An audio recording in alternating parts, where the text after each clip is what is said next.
Right, welcome back to my garage again. Right, today, got this old beauty in. Check out the old bonnet stay, lush.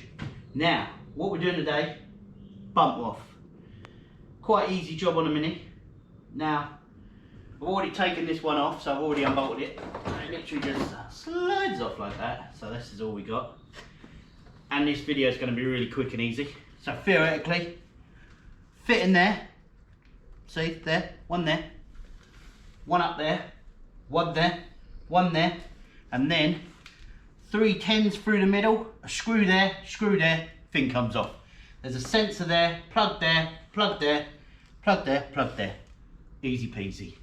Hope that helps you if you're trying to get your Mini bumper off.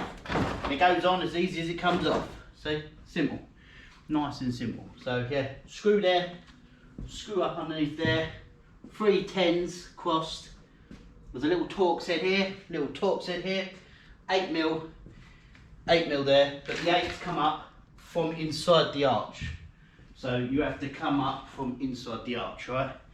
You can actually take that bumper off without even jacking it up. You just have to turn the wheel at a bit of an angle and you can get the old ratchet in there with a little extension on it. Nice and simple. Hope this has helped people. If it has, please like and subscribe.